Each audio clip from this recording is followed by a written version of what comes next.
I'm Andile Masu, and you're listening to African Tech Roundup's 7-part podcast mini-series that's putting a spotlight on the progress being made in creating jobs and backing entrepreneurship in vulnerable regions of Africa and the Middle East.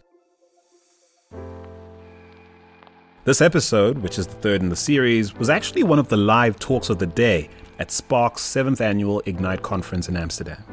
It was a discussion provocatively themed Shift the Power, for which I was joined by the Dutch Ambassador for Youth, Education and Work in the Dutch Ministry of Foreign Affairs, Tijmen Roosboom, Evelyn Bruning, who is the Netherlands Country Director of the Hunger Project, and the Executive Director of Injaz Lebanon, Samar Dani.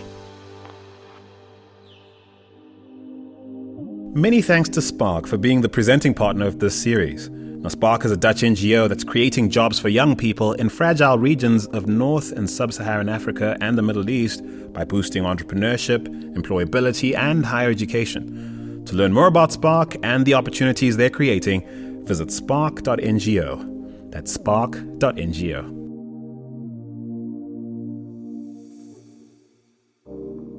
In this brief firelighter of a conversation, my three guests and I address the growing calls to change power dynamics within development cooperation between the global North and the global South. This in order to deliver on effective, market-relevant educational and entrepreneurial interventions. Now, Tijmen Roosboom is a recently appointed Dutch policymaker whose mandate is to ensure that the Netherlands is optimizing the use of public funds earmarked for advancing youth education and employment. Meanwhile, Evelyn Bruning is a self-proclaimed dragon and driver of change, whose high-profile Shift the Power activism efforts within Dutch NGO circles often puts her at odds with policymakers and even fellow practitioners in the space. And prior to inhabiting a senior role at one of Lebanon's most well-respected youth-focused NGOs, Samar Dani led a storied career in her country's consumer and retail industry. And so yes, a rather eclectic bunch. It's worth mentioning that this is an independent African Tech Roundup production, and hence the opinions expressed by me, your host, and those of my guests do not necessarily reflect the opinions of the presenting sponsor, Spark. And with that, let's get into it. Samar, we're going to start with you. Please enlighten us in a real world sense to the consequence of not allowing local beneficiaries to set the agenda for how development assistance is delivered within their context. Sure. What's the consequence? So we're a local NGO. We have affiliation with an international network. And we've had the cases because in Lebanon a few years ago when all the development funds started coming in. So we've all had as the context of development support and funding, it kind of disrupted the whole market. And so what, more money, more problems? More money. It's not more problems, but knowing what to do with the money and how to use it to the best of what you can is a problem. Because especially that when the money came, it came already with like a set, you have to spend this money on doing this. Whatever, if it was first aid or crisis management, then into training, and now everybody is into entrepreneurship training, which is great for us because this is our focus. This is what we have been doing for 18 years. But at the end of the day, it's coming from top down, and we're seeing that sometimes this is not really what is needed, or this is not what we want, or this is not what the young people. So I'm talking in the context of Injaz. We work with young people, only with youth. And we're saying we are losing opportunities to do much more, to maximize the efficiency, to do programs that are more relevant to the people who need them. And when we're not involved in the design of the programs or in the planning of the programs, we're seeing the difference. Definitely at the end, it's a net positive, as you had asked before. It is a net positive, but it's a pity that we cannot do more because we are able to do more. And the sad thing about Lebanon specifically, which is a dynamic I only recently learned about, is that you had a fairly healthy domestic development finance situation, very small tickets, but very effective at sort of money looking to help, meeting need. And this has been disrupted, ironically, by tons of money flooding the space. Yeah. Is that correct? Exactly. And so, Evelyn, it was referenced earlier that somewhere between 1% and 3% of all the development finance earmarked by the Dutch government goes to local players who then, I imagine, outsource to smaller players in distant places. But the agenda is very firmly set here. You hate that dynamic. You want to see a change. Well, really, it's a power dynamic, right? So who decides what the money gets spent on? And so if you look at consistently between 2003 and 2020, out of the Dutch development budget, 1% goes directly to southern organizations. Now, as Yannick Dupont has said, that's beads and mirrors. That's small change. That's not Did you guys feel that? That was like, that stung a little. Yeah. Well, and rightly so. It's intrinsically wrong. So to me, I would even take that one step further. Because really, in the end, who should decide what happens to the investment that is needed to solve these issues are the communities themselves, not intermediary organizations, either from the north or from the capital, who look down on local communities and decide for them, you can do a participatory workshop and then we'll jointly decide you need a water well, right? So really driving the agenda of change should be local communities. And so that's even one step further than directly funding certain organizations. Yeah, Thymen, you've spent a lot of time living in the Global South. And I think that colors your perspectives on, maybe the policy gaps that exist. And it certainly, I imagine, colors the policies you are currently influencing within the context of your role. You and I discussed, off mic a couple of days ago, a very specific example of how this played out in your life in a very specific situation. I think it was Kenya. I'd like you to share that story and then maybe share how it's influencing your day-to-day assertion of policy making or, contributing to policy. Yes, I think that was the discussion we had about when we discussed that. Also, for me, it means shifting the power. It also means to make sure that the local context is actually leading. And again, like to talk to young people about this not as a beneficiary only, but as a partner as well, and really make that move. And I think we discussed that there was, in my experience, because yes, I lived in Kenya and in Somalia and South Sudan for 7 years in the end, so it's quite long. And there was a good example of, you really saw, I talked to a group of young people, and they just told me, whatever you do, if you want to work on youth employment, do not work with the Chamber of Commerce. Because they're actually Somali young people. Because these are actually only just making sure that the established companies get their share, and they're really not in it for the young people. So after that, I meet, fortunately not with someone from the Netherlands, but with someone from an international organization, which does not need to be named and shamed. Do it. I'm joking. It was the EU. That fellow, I was transparent here, and meanwhile, no one noticed. No, it was actually, and they literally said, we've got a youth employment program.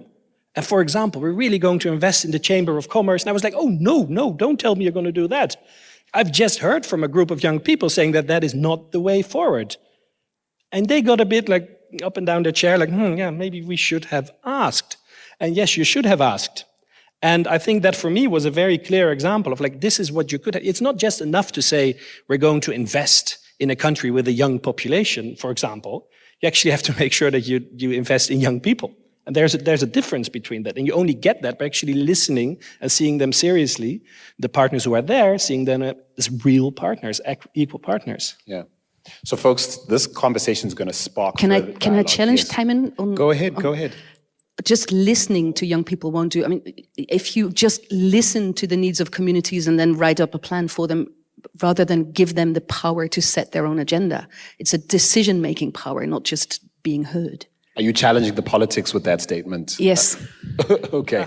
So she's challenging the politics. And to be fair, can I just acknowledge the fact that you are working actively on policy that you hope will change dynamics like this and others?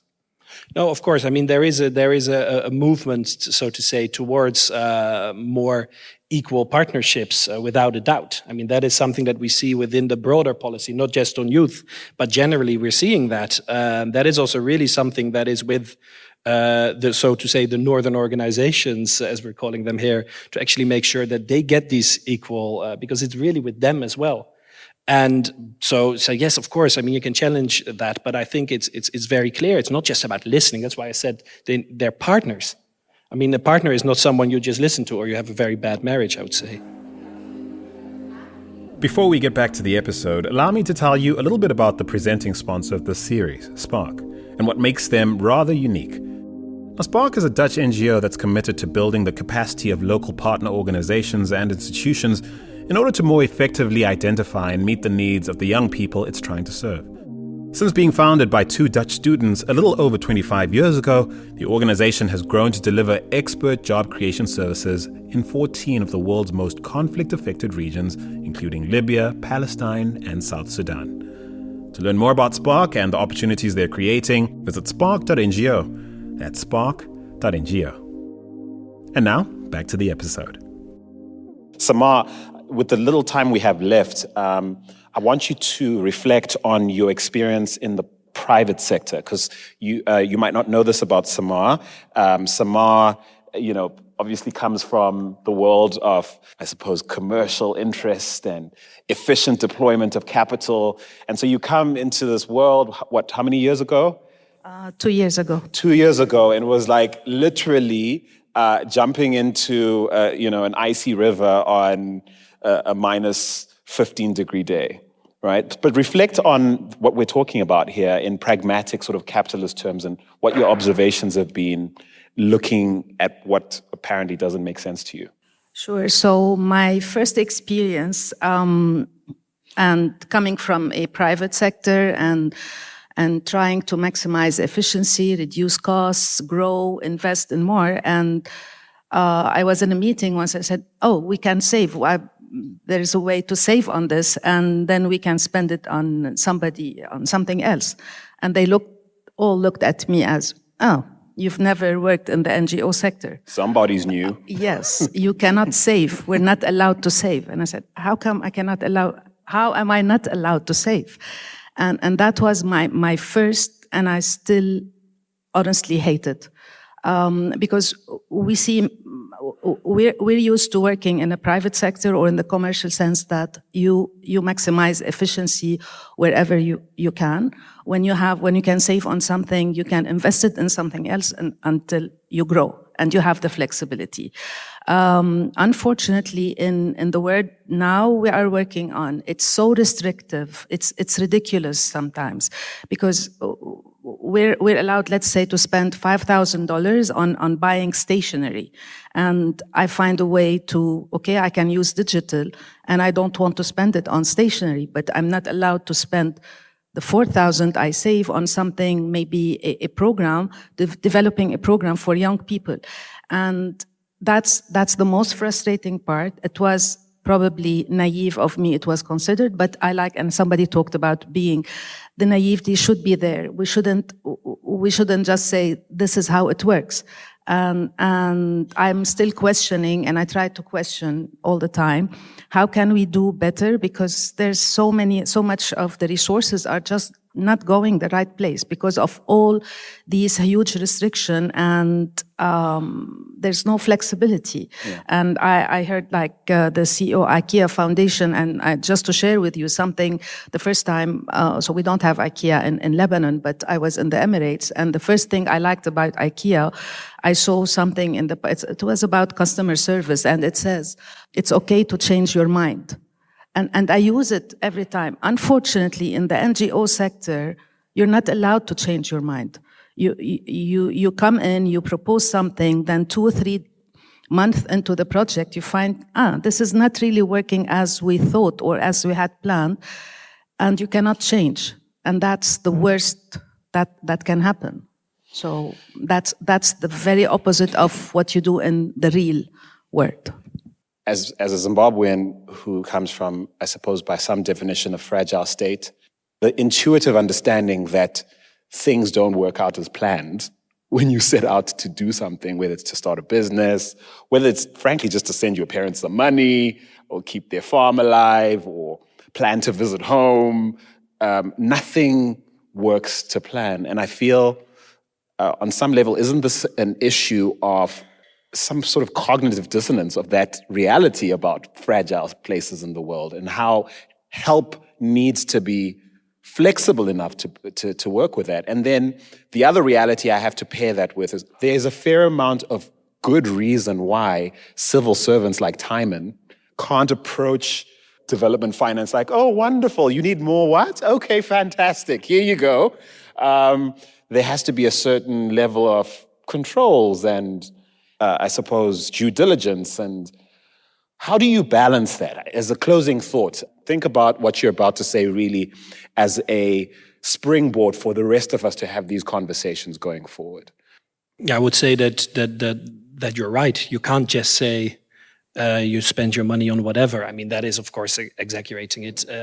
Yes, we need a flexibility for sure. And I think that within the type of partnerships that we fund or within the type of corporations that we have, we always need to make sure that there is flexibility, that it at least adapts to the reality, as I just said as well. That is very important. But yes, you're right. In the end, this is taxpayers' money, and there are certain rules and regulations that we need to adhere to. So that is, considering it's not doesn't need to be a concluding remark, but more an open question. I'm quite sure that will always remain a bit of a challenge. Yeah. And agency will remain an issue, right, Evelyn? I'm quite sure that we will keep challenging that challenge. You want to see 40% of that earmarked spend Well, I want it spent going directly to the Global South. Oh, for sure. 40%, from one currently to 40. It's like in the Netherlands, we're going to vote in parliament next week for a quota for women to have more powerful positions in the business environment. At some point, you're going to have to set quota as a vaccination against the persistence of non-change that we have. So even though that's not the end solution is having communities themselves set the agenda, not the intermediaries, wherever they're from. And so the fear that is underneath mispenditure has driven NGOs to become bookkeepers of change rather than drivers of change. And we need to break that fear. And if we don't stand taller in the public space and explain also in the Netherlands to the taxpayer all the wonderful results that have been achieved with their funding, then we won't get that leeway. So there's a role there for each and every one of us to stand taller in that space and to proudly proclaim what you did do with the 4,000 that you saved on stationery and everything else that you did. Because we're just sort of taking on this broad waves of cynicism that the public opinion is throwing at us. Yeah. And I don't think we should stick with that. That's not where we need to be going. There's no room for cynicism, apathy, jaded, sort of tiresome stooping. Guys, let's get together. Let's all be dragons, right? Well, maybe not. But let's make sure we progress on fertile ground. And sometimes you need to burn some stuff to ashes before you can get to fertile ground. That's as good a place as any to put this down. Ladies and gentlemen, please help me thank first Timon Roosboom, Dutch Ambassador for Youth and Education and Work, Evelyn Bruning, Country Director for the Hunger Project, and of course, Samar Dani, Executive Director of Injaz Lebanon. Thank you, all three of you. Thank you very much.